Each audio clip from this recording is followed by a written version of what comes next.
निर्मला की सास गजराबाई भी बड़ी अजीब औरत थी। सुबह से लेकर शाम तक सिर्फ राम राम ही करती रहती। उसके दिन की शुरुआत ही शिकायत से होती। उठते ही बोलती, राम राम 5 बज गए, ना जाने बहू जाग गई है या नहीं। यहाँ सब काम मुझे ही करना पड़ता है।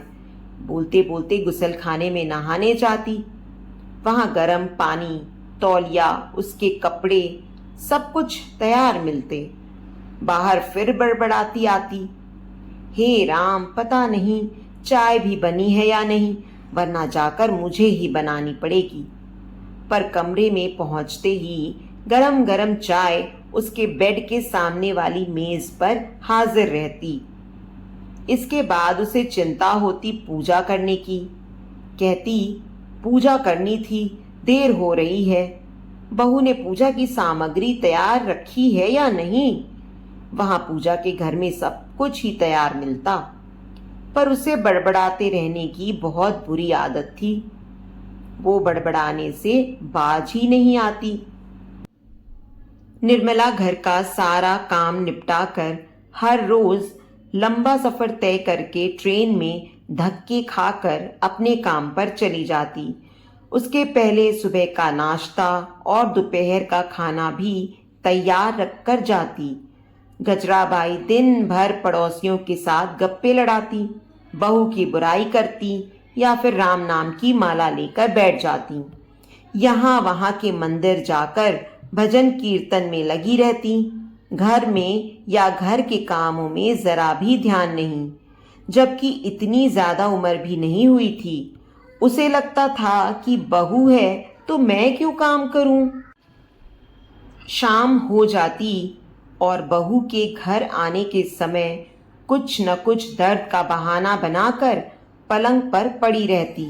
शुरू शुरू में निर्मला को सच लगता था, पर कुछ ही दिनों में उसकी पोल खुल गई। पर पति देव इस बात को कैसे माने।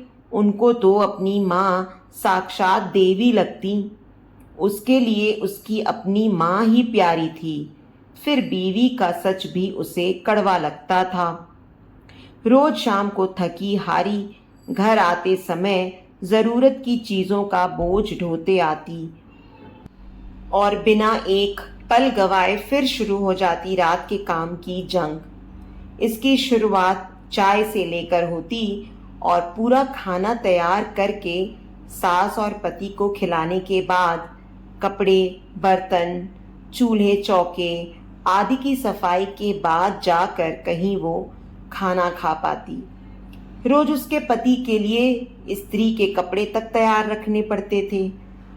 सब होते होते आराम से 11 साढ़े 11 बज ही जाते, तब कहीं वो सो पाती। यही हर रोज का कार्यक्रम रहता। इतवार और छुट्टी के दिन सिर्फ दफ्तर और सफर से छुट्टी मिलती। ना घर के कामों से फुर्सत मिलती, ना आराम। ऊपर से सास की तानाशाही भी चलती रहती।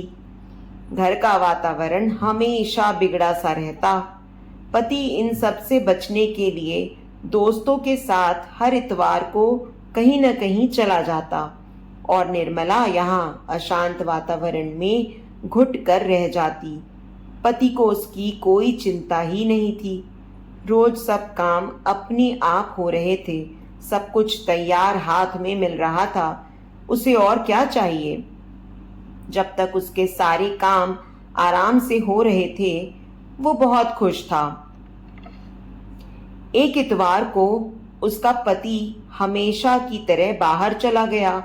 रात को बहुत देर से सोने के कारण निर्मला की नींद देर से खुली। इतवार भी था तो उसने थोड़ा सुस्ताना चाहा, पर गजराबाई को चैन कहाँ। न रुकने वाली घंटी की तरह सुबह होते ही शुरू हो गई। लड़ना झगड़ना शुरू किया। बर्दाश्त की हद गुजर जाने पर निर्मला ने भी अपना आपा खो दिया। गुस्से में उसकी जुबान भी चल गई। सास का पारा और चढ़ गया। उसने जाकर निर्मला को धक्का दे दिया और दीवार से टकराकर वो गिर पड़ी। शोर शराबा सुनकर पड़ोस की कुसुम दीदी आई। देखा तो वो बेहोश हो गई थी। उसे अपनी पानी मार के होश में लाया और उसकी सास को खरी खोटी सुनाकर निर्मला को डॉक्टर के पास ले गई। होश में आने पर उसे ससुराल जाने से डर सा लग रहा था, पर उसका सारा सामान वहीं पर था तो वापस तो जाना ही पड़ा। उसने घर लौटने पर देखा सास अपने कमरे में गहरी नींद में सो रही थी। पति अब तक घर लौटा ही नहीं था। उसने अपना सारा सामान पैक किया और सास और पति की गिरफ्त से भाग निकली।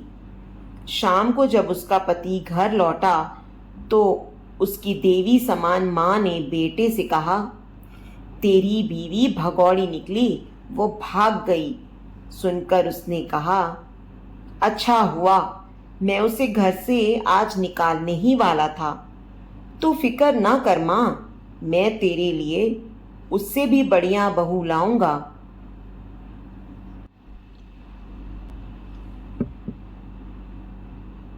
तो दोस्तों, उम्मीद करती हूँ आपको आज की हमारी ये कहानी पसंद आई होगी। कहानी पसंद आई है तो वीडियो को लाइक और शेयर करें। चैनल पर नए हैं तो चैनल को सब्सक्राइब करें और हाँ, नोटिफिकेशन बेल को ज़रूर दबाएं ताकि अगली अपडेट सबसे पहले आपको मिले।